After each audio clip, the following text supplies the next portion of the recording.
I'm Vanlife with Lucy and welcome back to me and Alanis, and let me just show you that we are currently in Scotland about to start our 2 weeks of van life adventures. So today is episode 1 of 5 of my Scotland van life series, so let's go! You can usually find me in the heart of Derbyshire or hanging around in the Peak District. I'm originally from Staffordshire, but I've been living in Alanis for over 3 years now. Alanis is my Sprinter campervan conversion that I built all by myself. She's a short wheelbase, but on the inside she's packed full of character, and because I live in her full time, she's full of homey, gorgeous little touches. I'll do a proper van tour someday if you'd like. Drop me a comment below if you'd like to see a full van tour. We're spending 2 whole weeks going around Scotland, which is amazing, and I'm going to be doing like some of the highlights of the NC 500 route. Normally I would travel really slow and probably take like a month to do a trip like this, but I'm in between jobs at the moment. I've just come back from Utah and Arizona where I was working out there for a company, and now I'm about to go out to another company over in Slovenia first and then being flown out to Sardinia straight after. So I'm like only in the country for like 2.5 weeks. But I really hope you enjoyed today's video. Please feel free to like, share and comment, and remember to subscribe. So we're going to hit the road and head up to the Lake District and then stop for a little leg stretch. I also need to hit the supermarket because of Storm Amy. I anticipate that a lot of the places that are a bit harder to reach won't be open. So I'm going to stock up on some water and some tins and some like general supply stuff that could last me a week or so. So I've been keeping my eye on the storm, and basically Storm Amy, unfortunately, it's a massive devastation to the north of Scotland. Like 92 miles an hour I think was the highest recorded wind speed up there, and I think there's been like 90 million in damages as well caused, and they had to close off the motorways. So I'm just hoping that everybody up there is okay, but we're gonna have to see for ourselves. So I'm on my way up now. I'm not gonna lie, the weather is absolutely wild. Why have I agreed to do this and not go to Ibiza? The drive from Kendal to Glencoe is about 3.5 hours depending on traffic, and when you get to Glencoe, oh my goodness, the views are just resplendent. This whole valley was originally made by volcanoes about 420 million years ago, and what you can see now is the last ice age about 12,500 years ago created this huge U-shaped valley when the glacier retreated. As you can tell, I am a bit of a geology buff. I really love all things to do with geology and rocks, because when you're looking at a landscape like this, it just tells a story. Glencoe is also really famous as a mountain resort because in the winter it snows there and they have a ski lift, but you can also take it up to do some mountain bike riding in the summer, for hiking. It's a great and accessible area for lots of outdoor playtime. I'm stopping tonight at Glencoe Mountain Resort in the car park. They also have a full restaurant, camping pods, which are really cool. They're like little hobbit homes in the car park, and you can camp in the car park for a £5, and they have toilets and showers which are readily available. Hi, I've just got to Glen Coe, and I'm whispering because I've just had the funniest thing happen to me. So it's about 7:30 here, it's freezing, but I quickly just opened the back doors up to take like an epic shot of the mountains and stuff in the background, because I wanted to get like, you know, the van view from the Glencoe Mountain Resort where I am at the moment. It's beautiful, I'll show you in a second.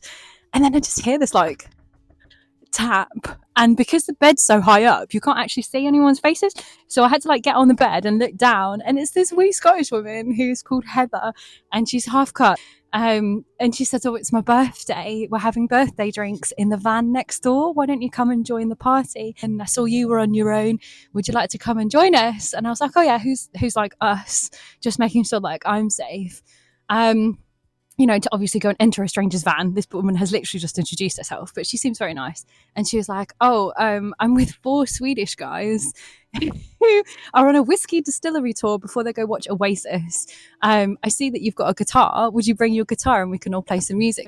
Should I go? So I've just literally gone next door, introduced myself and said hello while standing outside the van, because I've got to make sure everything's safe, you know what I mean? And they all seem sounded. As soon as I said, oh, I'll go grab my guitar if you like, the tenants come out on the table, and I don't drink. So, but yeah, it's just really hospitable. So I'm like, oh, that's just so lovely. Right, I'll be back in a minute. So I've rushed back to the van. I'm going to get my guitar, and then I'm going to go over with 4 random Swedish boys. And I'm going to say boys because they're early 20s. Them, like, yeah, teens and 20s. and a half-drunken Scottish woman called Heather, who seemed very, very nice. And if she's watching this, thank you very much for sharing your birthday with me. It was lovely to meet you.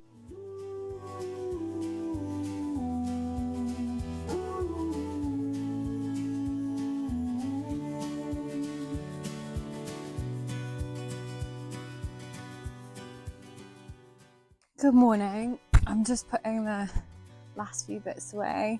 But if I'm honest, like last night was pretty funny. It was funny. I ended up staying up until like 1:30 with a bunch of Swedish lads who were drinking Tennants and singing in Swedish, which was actually quite funny. And Heather was lovely. And we made some new friends, and I actually made a buddy in a couple of vans over who's agreed this morning, which is why I'm up so ridiculously early and got a face on and I'm like half pyjama dressed and had a coffee. He's going to take me down to the bridge of Orkney so I can get some drone footage of down there, and then I'm going to walk back to the van. But the exciting thing about that is I found my old map. So this is my old West Highland Way map. It's battered now. It's been rained on. It's got holes and all. But I'm basically going to do the West Highland Way section from the Bridge of Orkney back to Glencoe Mountain Resort because the weather's clear enough today, because all that wind has meant that there's less rain and drizzle and nastiness. So actually, it's actually pretty nice. So I'm going to show you which section I'm going to do, and then I'm going to walk it and take you with me because I did like loads of driving yesterday. So I just want to get my legs moving today, I think. But first, I'm going to get changed out my pyjamas. So this is where we're going to start, over at the Bridge of Orkney, and here's the road. So you can see I'm just going to get dropped off there where that black road is and the railway, and then I can just literally hop straight on the West Highland Way, head up here, have a little resupply at the pub, which is just here, so I might grab breakfast there. Then it's up to me to then walk all day up. There's a little hill here. I say hill, it's not as big as obviously some of the Munros, but it's quite tasty. I think it's like 500 metres or so. But the view over the lakes here and the lochs are just stunning. So I'm really looking forward to doing that section. Then you go over onto the moorland, and then I'll finish up at Glencoe here. It's about 15 mile, I think. Moments of sanity.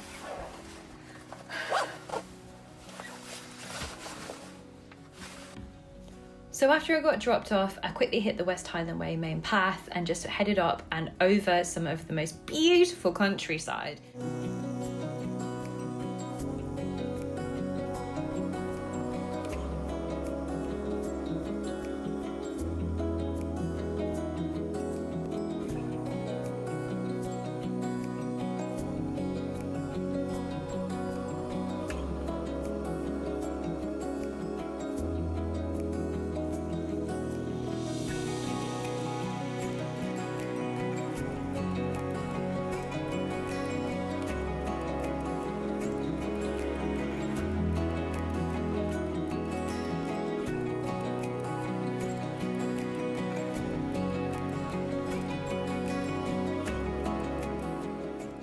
Once I got back to the van, I decided to go for dinner at the Glencoe Mountain Resort. Yeah, it was really nice in there, and then I decided to jump back in the van and drove it down to Steel Waterfall, which, if you haven't heard of that one, if we drive back down towards Glencoe, there's a little bridge there with a huge waterfall that, especially after it's been raining, is super, super beautiful.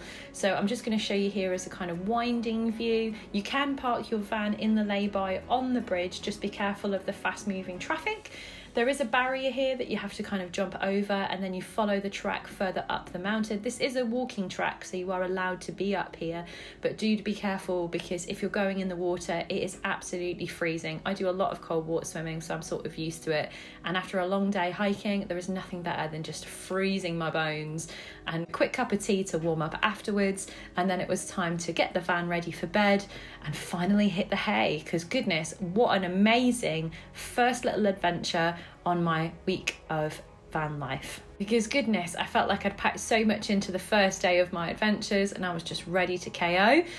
So next time on episode 2, here's what's to expect. We'll be exploring new places and new hiking routes. We'll be visiting some of the NC 500's most famous stops, including going for a little bit of dolphin spotting and learning about the local area. We'll be talking a little bit more about geology and appreciating much more of the nature and our surroundings, as well as meeting some of the new locals. I'll be enjoying all kinds of Scottish weather, including 4 different types of rain and 6 different types of wind as I try not to get blown off a cliff.